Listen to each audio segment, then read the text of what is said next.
Hello tout le monde, j'espère que vous allez bien. Aujourd'hui on se retrouve pour une vidéo Orchid Tour parce que déjà d'une part j'ai envie de faire un petit update sortie de l'hiver de mes orchidées parce que l'hiver c'est l'une des périodes les plus compliquées au niveau des orchidées.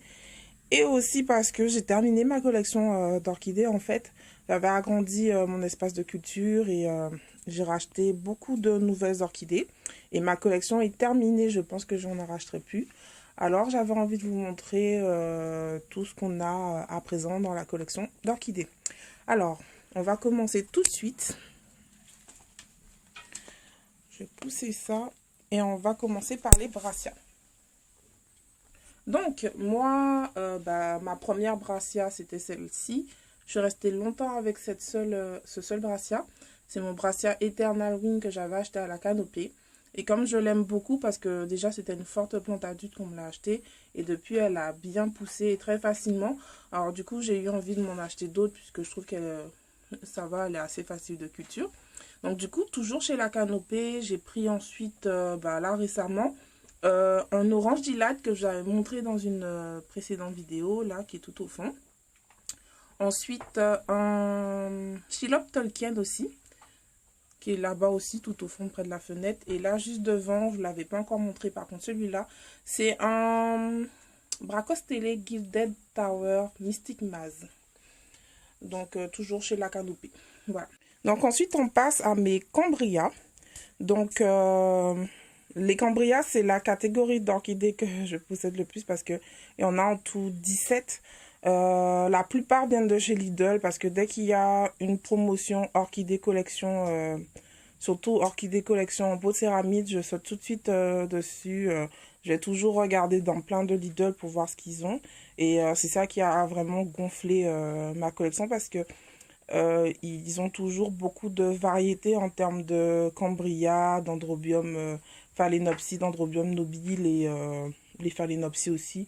En général, mais chez eux, c'est surtout les cambrias que je prends parce qu'ils ont vraiment beaucoup de petites choses différentes et très intéressantes et pour un prix vraiment pas cher.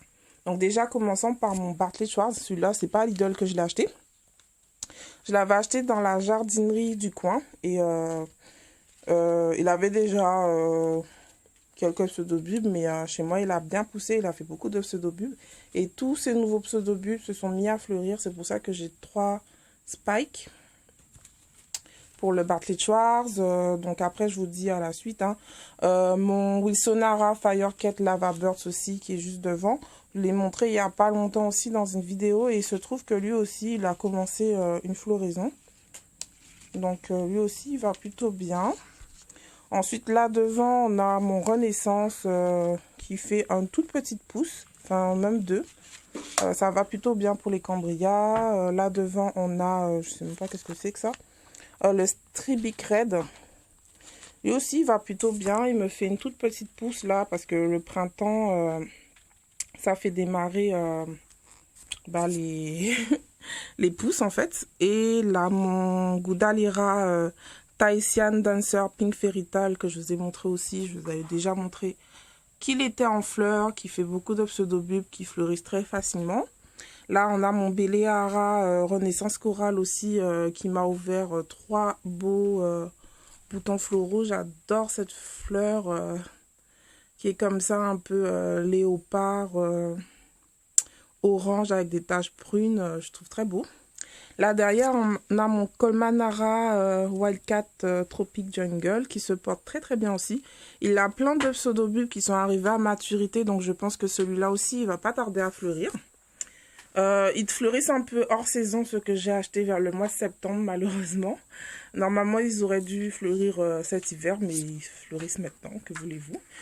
J'ai mon Catatante, je ne sais pas si au milieu de tout ce feuillage, vous voyez quelque chose.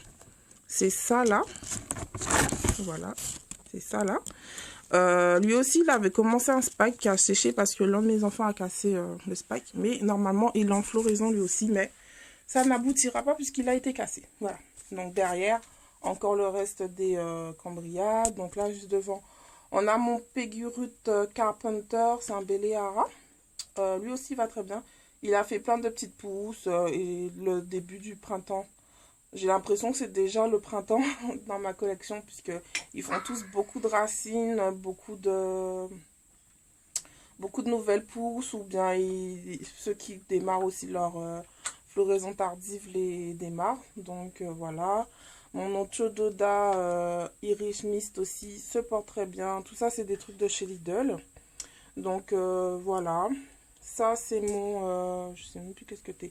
Alors, il y en a deux que j'ai perdu leur étiquette, donc je sais pas du tout qu'est-ce qu'ils sont. C'est peut-être... je sais pas. Je préfère pas dire de bêtises. Voilà. Mon Hailey Fleur, au mois de décembre-janvier, il m'avait fait 3 gros spikes lourdement fleuris. Je vous mettrai une petite photo. Parce que c'est aussi un que j'avais acheté à la jardinerie du coin et je l'ai aussi depuis un moment. Je crois que c'est le plus vieux Cambria que j'ai. Donc du coup, il a bien poussé. Donc du coup, maintenant, quand il fait des floraisons, il en fait beaucoup. Voilà. Là derrière aussi, je crois que j'ai pas d'étiquette pour celui-ci. C'est un de chez Lidl aussi. Parce que j'ai dû faire tomber l'étiquette et en la remettant pas, ben du coup, je sais plus qui est-ce que c'est. Là, ici, on a mon Barocco Red, mais je suis pas sûre que ce soit un Barocco Red. Je pense que c'est plus un Blazing Luster Night Ruby. Il va très bien. Il a d'ailleurs, surprise, je vois un spike là, juste devant. Le dernier pseudo-bulbe qui a poussé est devenu plus grand que les autres. Donc il est largement à maturité. Je sais pas si j'arrive à bien filmer à travers tout ce feuillage. Voilà. Là, celui-là est plus grand que le précédent. Et il me fait un joli petit spike. Alors, là, on a un Béléara derrière Taoma Glacé Green. Que je vais filmer n'importe comment. Voilà. Donc ça, c'est toujours Barocco. Voilà, ici. Le Béléara Taoma Glacé Green. L'ancien que j'avais, c'était un de chez Nardotto et Capello que j'ai jeté parce que il s'est complètement fait bouffer par les limaces. Donc je pense qu'il faut vraiment que je vous fasse une vidéo sur les maladies et les infestations d'insectes. C'est très important parce que moi j'ai eu ce problème cet hiver et je pense que ce serait très intéressant d'en parler si vous aussi vous avez des problèmes avec certains insectes ou certaines maladies. Donc voilà, j'ai dû jeter mon Béléara Taoma glacé que j'avais aussi depuis méga longtemps. Celui-là, je l'avais acheté chez Nardotto et Capello et malheureusement, il a perdu toutes ses racines et il a été à moitié bouffé aussi par les feuilles, par une limace et donc je l'ai jeté et je l'ai remplacé par un de chez La Canopée puisque comme j'étais en train de commander des brassières, j'ai commandé ça en même temps parce que j'aurais pu le trouver chez Lidl mais on ne sait pas quand, comme il était disponible chez La Canopée, je l'ai pris chez La Canopée. Voilà. Cambria Wilsonara Nippon, voilà, qui est là-bas. Est-ce que je filme bien? Parce que j'ai l'impression que... Voilà, c'est ça. Nippon, eh ben, il va plutôt bien. J'ai pas remarqué de nouvelles pousses, mais bon, c'est assez récemment aussi que je l'ai acheté. Celui-là, je l'ai acheté qu'au mois de janvier, dans la promotion du mois de janvier, là, de Lidl. Et là-bas, on a un Tiger Tail qui, lui, me fait une nouvelle petite pousse. Voilà. Ensuite, on va passer au Cymbidium, qui se trouve ici. Donc, je vais faire un petit peu de place. Donc, mes Cymbidium, c'est les plantes qui ont été le plus ravagées par les limaces cet hiver. Et en fait, je ne me suis même pas rendu compte de ça tout de suite. Il y a des grosses limaces. À chaque fois que je déplace la plante pour m'en occuper ou pour l'arroser, il y a une énorme limace qui sort de dedans. Donc, j'ai dû dépoter toutes les orchidées qui se trouvent dans ce coin. Et j'ai donc rempoté dès le début du mois de mars là parce que j'attendais vraiment le printemps pour regarder un peu qu'est-ce qui se passait là-dedans. Et il y a beaucoup de limaces. Ils sont même pas dans les pots, ils sont parfois même sur les feuilles, ils sont parfois même sur les fleurs. Ils se cachent même pas tellement ils sont à l'aise ici. Voilà. Donc il y en a beaucoup qui se sont fait attaquer sévèrement. Donc du coup, j'en ai profité pour les mettre certains dans des pots de terre cuite. Voilà. Mais je me suis débarrassée des limaces parce qu'il suffit de les attraper et de les jeter à la poubelle. Mais il y a des œufs. Et les racines des Cymbidium sont tellement compactes qu'on ne peut pas aller en dedans chercher vraiment qu'est-ce qui s'y passe. Et j'ai vu qu'il y avait des œufs et je pense qu'il y a encore des œufs et que j'ai pas terminé avec le problème des limaces parce qu'une fois que les œufs vont éclore, il va encore avoir des limaces ou des escargots. Voilà. Donc, en tout cas, je vous fais quand même mon petit tour. Donc, on a mon Cymbidium Anna que j'avais acheté il n'y a pas si longtemps que ça à la jardinerie du coin. Là, derrière, c'est mon gros Cymbidium qui est dans le plus gros pot. C'est le orange, c'est celui-là qui pousse le plus vite. Mais bon, il pousse vite, c'est surtout parce que j'ai tendance à le mettre dans des grands pots. Et quand vous mettez... c'est pour ça qu'on vous dit tout le temps de serrer beaucoup vos orchidées dans des pots qui sont parfois même trop petits. Parce que, en fait, quand les racines sont coincées, la plante va plutôt se développer de façon foliaire ou bien en floraison. Mais quand vous les mettez dans des pots, même certaines orchidées, hein, je ne dis pas toutes, mais les Cymbidium, par contre, ça, c'est vrai pour elles. Quand vous les mettez dans des grands pots, elles ont tendance, du coup, à plutôt développer des racines pour aller remplir tout le pot. Donc, moi, j'ai fait ça avec mon Cymbidium orange. Je ne connais pas son vrai nom de cultivar, celui-là. Je l'avais acheté à la jardinerie du coin. Et ben, il a eu tendance plutôt à se développer dans le pot et être devenu, en fait, trop grand pour l'ancien pot. Donc, j'ai encore été obligée de le mettre dans un pot encore plus grand. Parce que je n'arrivais plus à le refaire entrer dans l'ancien pot quand j'ai voulu aller dépoter pour mon problème de limaces. Et donc, du coup, il est à nouveau dans un pot que je trouve trop grand. Et donc, je sais qu'il va se développer au niveau des racines. Surtout qu'il y avait beaucoup de racines actives. Donc, en faisant ça, je compromets un peu mes floraisons, quoi. Voilà, je vous explique quand même. Bon, voilà. Donc, il y a mon petit Alice Anderson qui, lui aussi, est infecté, malgré que je l'ai acheté depuis il n'y a pas très longtemps. Mais lui aussi, il est sévèrement infecté par les limaces. Et derrière, on a mon Cymbidium... Toi, t'es qui, toi? Je sais même plus. Ah oui, c'est mon Cymbidium rose, le tout premier, qui lui aussi est super infecté par les limaces et que j'ai rempoté aussi. Ensuite, pendant qu'on est là, on va passer donc au dendrobium. Donc, on va commencer par les dendrobium Sanook, qui sont d'ailleurs tous devant moi. Donc, tout le monde va très bien. Mon Polar Fire, tous les cannes que vous voyez là ont déjà fleuri. Donc, ils ne refleurissent pas sur les anciennes cannes. Donc, je compte sur les nouvelles pousses. Et elles sont toutes petites. Elles viennent démarrer là au mois de mars, là. Voilà, bon. C'est très bon signe, ça veut dire qu'il y a des choses qui vont pousser, mais c'est pas maintenant que ça va fleurir, parce que tout ça a déjà fleuri au niveau de ces cannes-là pour le Polar Fire. Mon Thailand Black, lui aussi, il a des pousses que je pense qui vont pas tarder à fleurir, parce que celles-là, elles sont pas toutes neuves. Ce que j'aime bien avec le Thailand Black, c'est que dernièrement, j'ai remarqué que ses feuilles deviennent de plus en plus noires et pourpres. Et j'adore ça. Je ne savais même pas que ça allait donner ça parce que quand il était plus jeune, il était vraiment vert et maintenant il se transforme en orchidée à feuilles presque noires en fait et c'est super joli. Un dendrobium, ça nous comme ça. Ensuite, mon Blue Happiness va très bien.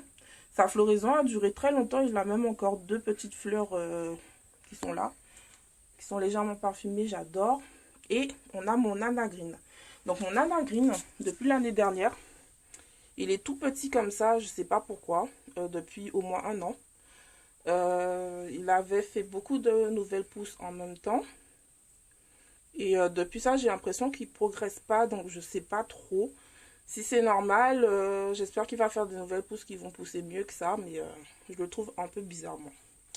Ensuite, on va passer à dendrobium de type nobile. Donc, on a mon Apollon qui a des cochenilles, qui s'est fait grave bouffer aussi par les limaces. Même les feuilles, et sont assez bizarres. Voilà. Il a tout eu celui-là, mais comme c'est un vieux dendrobium aussi, celui-là, ça fait très longtemps que je l'ai, comme je vous le dis. Et ben, ça va. Il supporte bien tout ça. Ensuite, là, on a mon Stardust Xiaomi que j'avais acheté depuis il n'y a pas très longtemps chez Lidl. Le Stardust Xiaomi a démarré beaucoup de cannes. Donc, ça, je vous conseille de sectionner la moitié des cannes chaque année parce qu'il fait trop de cannes. Et après, elles ont du mal à toutes croître en même temps. Donc, il faut faire attention à la population des cannes. Vous gardez les plus vigoureuses et vous en coupez quelques-unes pour que tout ça pousse bien. 3 bonnes cannes, ça suffit, pas la peine d'en avoir 1 milliard dans le pot chaque année. Parce que sinon après, trop de cannes par exemple, comme pour le dendrobium à la green là que je vous ai montré, des fois ça compromet un peu même pas la floraison, mais juste la croissance des plantes parce que toutes vont pas bien se développer ensemble s'il y en a trop dans le pot. Donc en fait, faut en garder deux ou trois, c'est bien. C'est pas la peine d'en avoir 1 milliard parce qu'ils ont tendance à faire beaucoup de cannes. Et ensuite, comme vous savez, elles utilisent les réserves des anciennes cannes pour pousser. Eh bien, les anciennes cannes, elles n'ont pas forcément la réserve pour faire pousser trop de pseudobulbes après. Donc c'est mieux d'en couper quelques-uns et comme ça, ils vont être plus vigoureux que d'en avoir plusieurs qui vont être tout minuscules comme ça. Voilà, donc cette année, je vais vraiment faire attention à ça. Voilà. Ensuite, mon Akatsuki, il va très bien aussi, donc c'est super. Et ensuite, on va passer à mon Dendrobium Berryoda rose, qui va très bien. Je le vois là, il mériterait un petit dépoussiérage parce que là, les feuilles sont vraiment poussiéreuses. Et voilà, il va très bien comme d'habitude. C'est un que j'avais acheté chez Ryan Orchidée en 2018 lors de l'exposition Mille Orchidées. Il est en train de me faire plein de petites en floral là. Ça va être génial parce que quand il fleurit, celui-là, il est lourdement parfumé. Et je vous dis pas l'odeur de miel. C'est pour ça d'ailleurs qu'on l'appelle orchidée miel. Donc après les dendrobiums, on va passer au Miltonia, pourquoi pas. Donc là, juste devant moi, je vais m'asseoir, je suis fatiguée. Alors, juste devant moi, on a les Miltonia, Miltoniopsis, tout ça. Donc déjà, comme il se présente devant moi, voici mon Miltonia Sunset que j'avais acheté chez Lidl. Et celui-là, il avait beaucoup de cannes quand je l'ai acheté, du coup, pas de cannes, excusez-moi, de pseudobulbes que je lui ai acheté.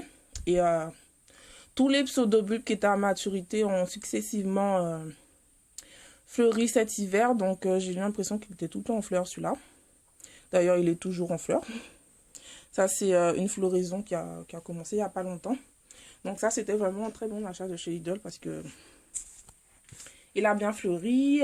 Voilà. Ensuite, derrière, là, on a mon R. Alexandre qui est un peu recouvert par une autre plante. Qui va très bien. Il a eu quelques feuilles qui ont jauni cet hiver. Mais peut-être que la température de culture était un petit peu trop froide pour elle. Il y en a certaines comme ça qui n'ont pas trop apprécié que je rafraîchisse trop l'air. Mais bon, ça va quand même pour elle. Elle a beaucoup de pseudobulbes. Tout va bien. Ensuite, on a celle que j'ai dans ma main. Et ça, c'est mon dernier Miltoniopsis que j'ai acheté à l'exposition de cette année de chez Ryan Orchidée. Je suis retournée une deuxième fois à l'exposition, mais pas pour faire la visite des grandes serres tropicales, mais juste pour aller dans les petites boutiques qui étaient juste à côté des serres, parce que avec l'exposition, il y avait aussi des boutiques. Donc, je suis retournée dans les boutiques et chez Ryan Orchidée, et ils avaient un Miltoniopsis que je cherchais depuis méga longtemps, et c'est le Miltoniopsis Lady Snow Second Love, c'est celui-là, qui fait des grosses fleurs comme ça, parme, presque fluo. Je cherchais vraiment depuis très longtemps et je suis très contente de l'avoir trouvé. Je l'avais eu il y a très longtemps, mais je l'avais perdu lors d'un été où j'étais partie en vacances. Et depuis ça fait bien 5 ans que je recherchais cette orchidée, que j'arrivais pas à la trouver en fait. Et quand je l'ai vue, j'ai carrément sauté de joie dans les boutiques de la personne. Mais j'étais vraiment trop contente parce qu'il m'a grave fait galérer celui-là à le retrouver. Et ils sont très forts. Donc voilà. J'ai oublié de vous dire que les Miltonopsis comme R. Alexandre, celui-là, etc., celles qui ont des grosses fleurs plates comme ça, on les appelle aussi orchidées pensées. Parce que ça fait penser à des pensées. Voilà.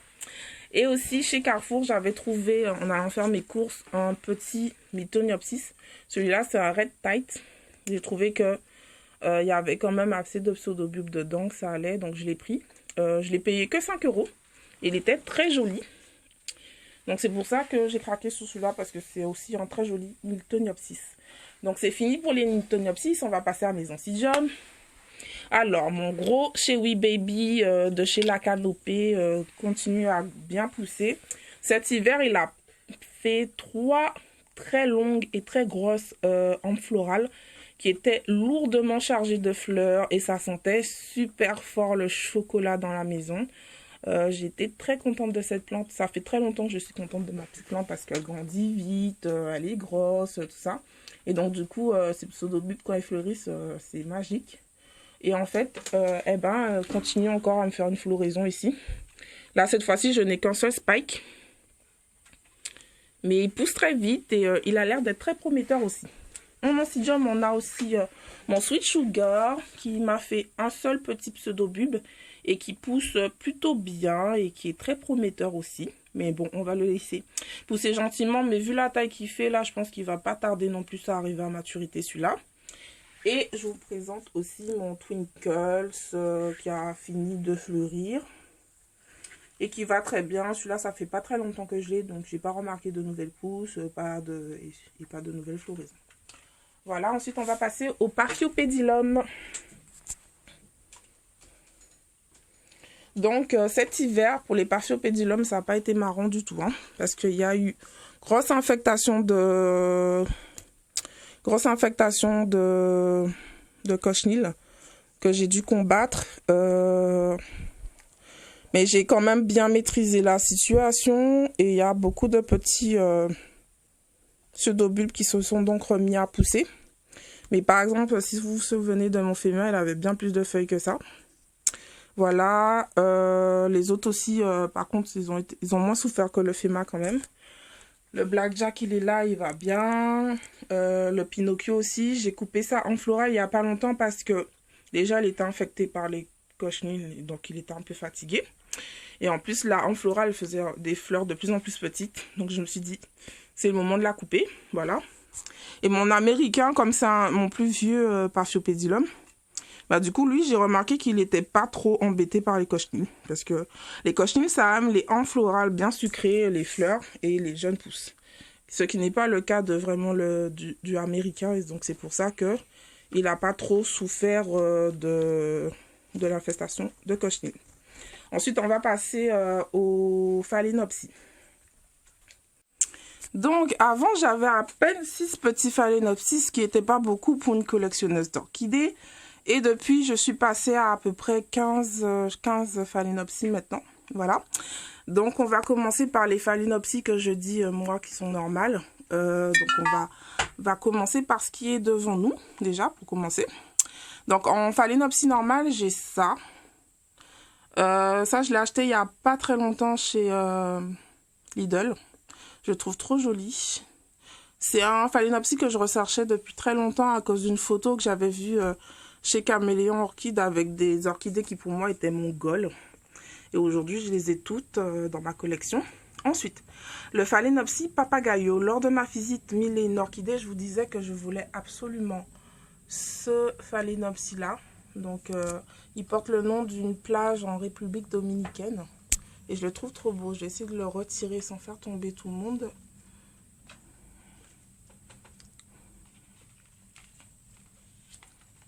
Voilà. Plus confortable pour moi. Donc, voilà à quoi il ressemble. Celui-là, il a des petits traits sur le côté. Un petit orange papaye comme ça, très exotique. Et en fait, là, les fleurs, quand ça fait un peu longtemps qu'elles sont là, elles deviennent un petit peu pâles. Mais quand la fleur vient de s'ouvrir, elle est un petit peu plus vive, comme ça. Voilà, ça c'est un Phalaenopsis que je voulais absolument. Ensuite, on a aussi mon Liodoro. Celui-là, je l'ai acheté surtout à cause du parfum. Je l'avais senti une fois et je le trouvais trop génial à cause de l'odeur, le Liodoro. Et voilà, il se porte très bien. Je l'ai rempoté aussi au début du mois là. J'ai acheté plein de copeaux à Mille et une orchidées. Plein de, de sacs de rempotage chez Vacheron Le Couvre parce que je savais que j'allais devoir rempoter plein de choses. Et aussi, il y a mon Polkadot qui lui aussi est toujours en fleurs et qui se porte très bien. Très joli avec ses petites taches de vin comme ça, je trouve. Trop joli. Voilà, donc ça c'était les Phalaenopsis normales. Ensuite, on va passer au Multiflora. Donc, on a un Multiflora derrière. Ils sont derrière mes Multiflora, ils sont pas en fleurs. Donc, il y a mon Pulsation. Je vais vous mettre des photos au lieu de vous montrer. Qui va très bien aussi, qui a bien poussé cet hiver. Il a fleuri beaucoup. Et mon Spring, qui lui aussi avait longtemps fleuri cet hiver. Mais que j'ai coupé là. Et je vais vous parler des Multiflora. Donc j'avais acheté aussi dernièrement un mini multiflora chez Ikea. La plupart de mes phalaenopsis viennent de chez Ikea, comme je dis à chaque fois. Donc là, j'avais pris ce magnifique petit phalaenopsis apple green qui est néon pastel. Parce qu'il est clair et il est fluo à la fois. Voilà. Il va tomber. Parce que pas équilibré tout ça. Ensuite, j'avais mon Purple Princess aussi qui est derrière, qui n'est pas en fleurs. Et chez Mark & Spencer Food, j'avais aussi acheté celui-là. C'est un sorte de Dorythenopsis. Je vais vous mettre le nom en bas parce que compliqué les noms comme ça de plantes. C'est quand ils ont 3 pétales comme ça avec un double sépale du milieu comme ça. Et qui lui donne vraiment une fleur très originale. Dommage que ça fasse pas le point. Voilà, ça fait le point. Super. Vous voyez le genre de phalaenopsis que c'est. Voilà. Donc ça aussi, c'est un mini multiflora parce que il y a plusieurs hampes florales qui ramifiées. Donc pour moi, c'est un multiflora. Je sais pas s'il est naturellement comme ça ou si ils l'ont fait exprès. Mais en tout cas, voilà. Ensuite, on va passer aux Little Lady qui sont juste ici. J'en ai 3 petites que le fleuriste m'a offert l'autre jour. Donc j'ai un aubergine. Comme ça. Derrière, il y a un Gautris. Et là, j'ai aussi un autre Dorythenopsis Lollipop qui est un peu défleuri, donc on ne pourra pas très bien voir les fleurs. Et oui, derrière là-bas, on a le gros pot là. C'est mon gros Grandiflora bombé qui m'avait fait une superbe floraison cascade avec des très gros fleurons. Hein, pour un Grandiflora, c'est normal. Et en fait, lui, je viens juste de le rempoter aussi parce que la plante sortait complètement de son pot. Du coup, j'ai coupé la rampe florale comme c'était un rempotage. Voilà, ça m'avait duré très longtemps. Elle n'était pas du tout fanée les fleurs, mais je préfère faire ça parce que comme c'est un phalaenopsis que j'ai depuis très longtemps que j'avais acheté chez Ikea, qui a bien poussé et qui me fait de très belles floraisons, j'ai pas envie de l'abîmer en le rempotant pendant une floraison, donc je préférais couper les petites fleurs et comme ça il va se remettre bien. J'ai mis dans un petit pot de 15 cm parce que vraiment il avait beaucoup trop de racines. Le pot il était cassé, 12 cm c'était beaucoup trop petit pour lui, là il est passé dans un 15 cm. Donc là on va finir avec quelques phalaenopsis que j'ai posées sur mon bureau. Je leur ai mis une petite lampe, une barre horticole comme ça parce que de ce côté là de la pièce il n'y aurait pas eu de lumière sinon. C'est des Grandiflora que j'ai acheté il n'y a pas longtemps. Donc comme je vous ai dit, j'avais jeté mon grand Grandiflora blanc parce que mes enfants l'avaient cassé. La moitié des feuilles étaient cassées et il ne ressemblait plus à rien.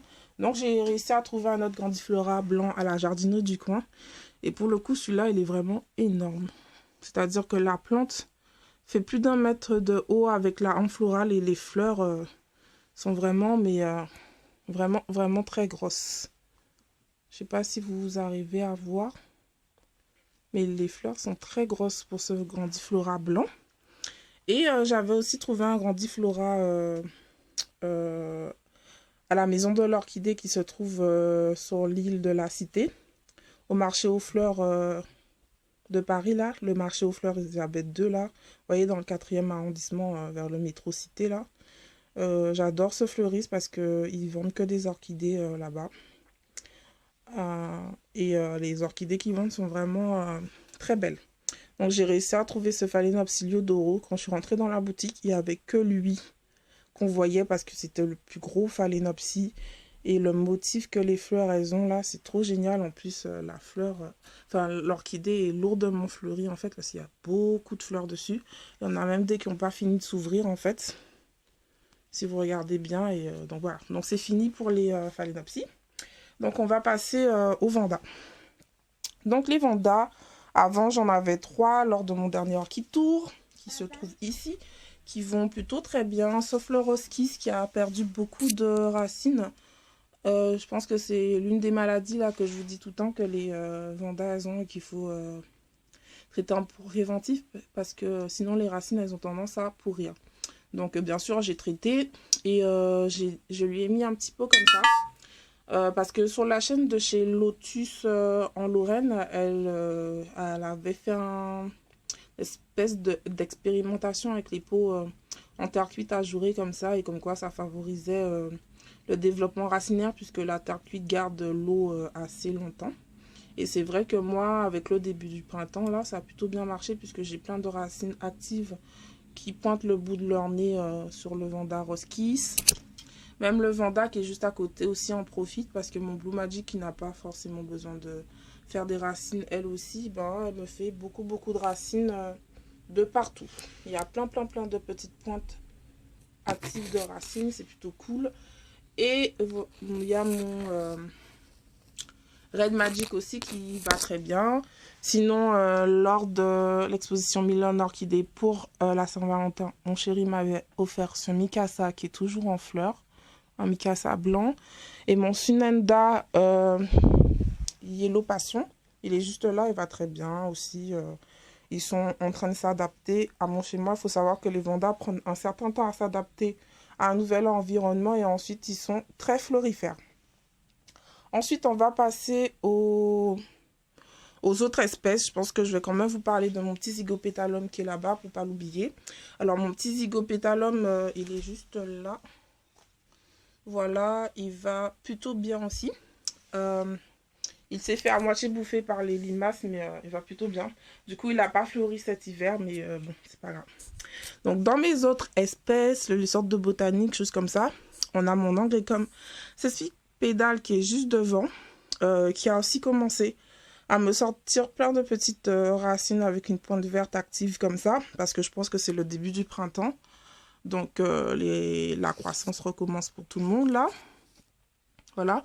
Et c'était fait grave bouffer par les cochenilles, mais ça va. J'ai maîtrisé aussi cette infestation-là. Ça. Ensuite, il y a mon Awira Lava Burst qu'on avait mis sur écorce là, de liège ensemble dans une vidéo qui va très bien. Ces fleurs se sont bien ouvertes. C'est très joli. J'espère que je vais réussir la culture comme ça de mes orchidées montées. Il y a mon petit Proménéa Sunlight là-bas aussi qui fait beaucoup de racines. Voilà, s'adapte à leur nouveau milieu. On a les Cattleya là derrière. Donc, mon Cattleya là que j'avais acheté à Leclerc, je ne sais pas si je vous l'avais dit, mais il n'avait pas du tout de racines. Tout était pourri, il y avait beaucoup de pseudobulbes pourris là-dedans.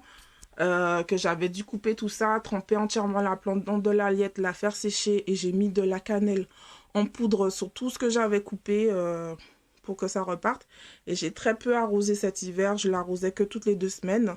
Et en fait, là au début du printemps, beaucoup de nouvelles pousses sont arrivées, beaucoup de racines, donc je pense que c'est bien parti pour ce Cattleya là.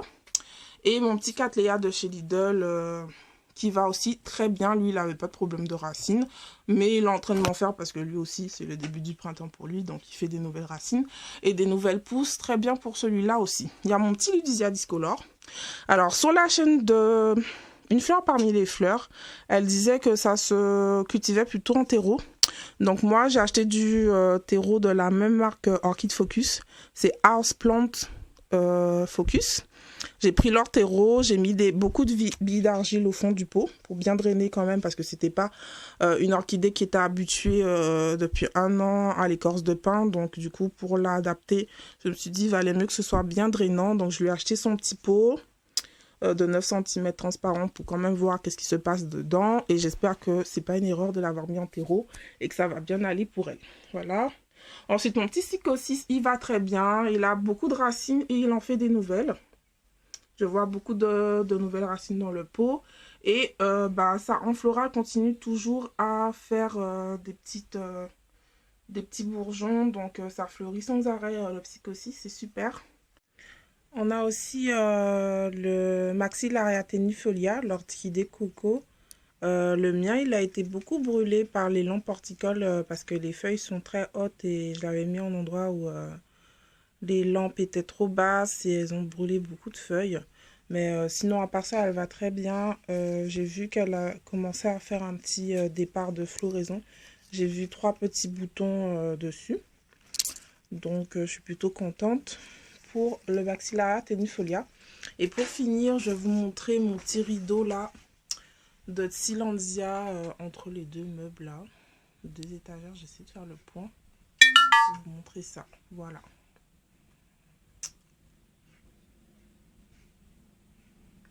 Donc j'ai mis en fait 4 Tillandsia usnoïdes, j'en avais déjà un et j'en ai rajouté 2 autres encore de la canopée, donc ça me fait 3 Tillandsia usnoïdes chez la canopée et j'en avais aussi pris un chez Ryan Orchidée, ouais, Ryan Orchid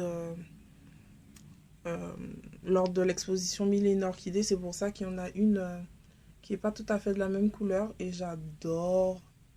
Ça, je trouve que c'est trop joli. Voilà. Donc, le Orchid Tour, il est terminé. Voilà. N'oubliez pas de vous abonner à ma chaîne, d'activer les cloches de notification en appuyant sur la petite cloche pour recevoir les notifications. Et abonnez-vous aussi à ma chaîne Instagram où vous allez trouver des photos de toutes mes orchidées ainsi que leur nom, etc. Et si vous voulez m'envoyer des messages pour avoir des conseils ou des précisions, etc. N'hésitez pas, c'est avec plaisir que je vous répondrai. À bientôt. Bye bye.